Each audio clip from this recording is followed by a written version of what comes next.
are looking at you. It ain't got nothing to do with we love you, we knew you, we know your family.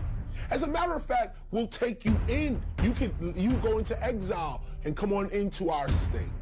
And come on in, but we taking your land, your resources. Why? Because you weak. How can Africa be so poor and yet be materially so rich? It's real simple.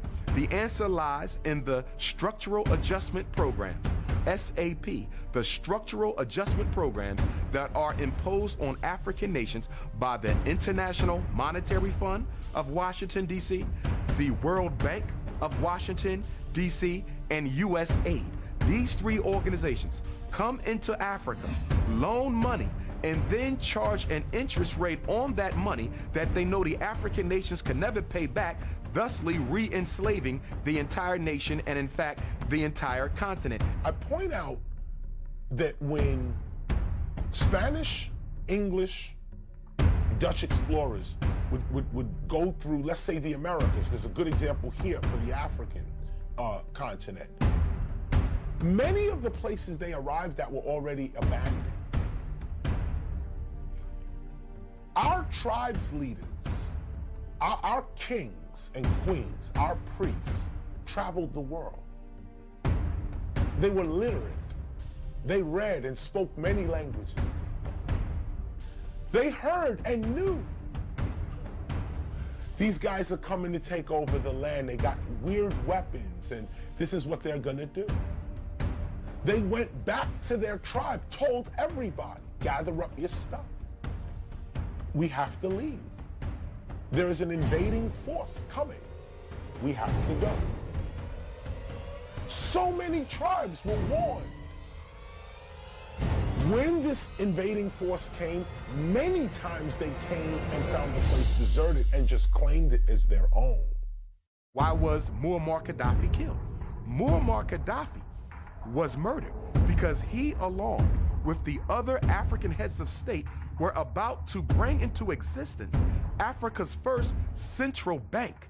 They were erecting a central bank in Africa, which was going to do what? Back its money to the resources under the ground in Africa. Now, what would that have done to the global economic order? Remember, the United States dollar isn't backed on any natural resource. The British pound isn't backed on any natural resource. The Canadian dollar, the European Union, their currency isn't backed on any natural resource because Europe doesn't have a lot of natural resources. Africa does. So if they would have been successful in creating a central bank of Africa, coming up with a unitary currency, and then backing that currency to the material wealth under the soil, they would have bankrupted every other economic system in this world, from America to Europe to China. That was revolution, and that's why Muammar Gaddafi had to be assassinated, because he was about to help the African heads of state eliminate modern slavery and neocolonialism from the continent.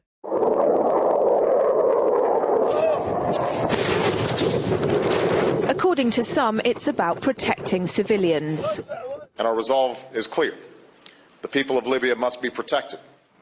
Others say it's about oil. The only reason they're interested with Libya is about the oil. You think we'd be in Iraq if the major export there was broccoli? But some are convinced intervention in Libya is all about currency, specifically Gaddafi's plan to introduce the gold dinar, a single African currency made from gold, a true sharing of the wealth. It's one of these things that you have to plan almost in secret, because as soon as you say you're going to change over from the dollar to something else, you're going to be targeted. There were two conferences on this, one in '96 and another one in the year 2000, called the World Mataba Conference, organized by Gaddafi. And everybody was interested.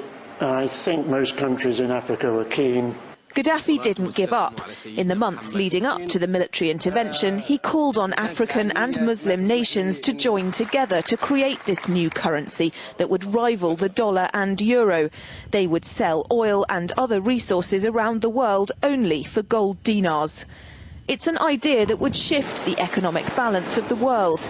Countries' wealth would depend on how much gold they have, not how many dollars they trade. And Libya has 144 tons of gold.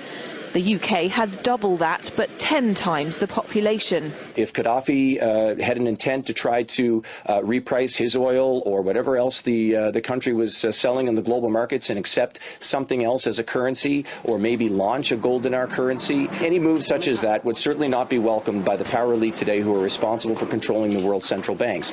So yes, that would certainly be something that would cause his immediate dismissal and the need for other reasons to be brought forth for removing him from power. It's happened before. In 2000, Saddam Hussein announced Iraqi oil would be traded in euros, not dollars. Sanctions and an invasion followed. Some say because the Americans were desperate to prevent OPEC from transferring oil trading in all its member countries to the euro. A gold dinar would have had serious consequences for the world financial system, but may also have empowered the people of Africa, something black activists say the US wants to avoid at all costs. The United States should welcome the self-determination of Africans. They certainly have denied self-determination to Africans inside the United States, so we're not surprised by anything that the United States would do to hinder self-determination of Africans on the continent. The UK's gold is kept here in a secure vault somewhere in the depths of the Bank of England. As in most developed countries, there's not enough to go around. But that's not the case in places like Libya and many of the Gulf states. A gold dinar would have given oil-rich African and Middle Eastern countries the power to turn around to their energy-hungry customers and say, sorry, the price has gone up and we want gold.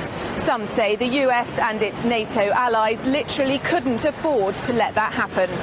Laura Emmett, RT, London. Today, I'll give you the reason why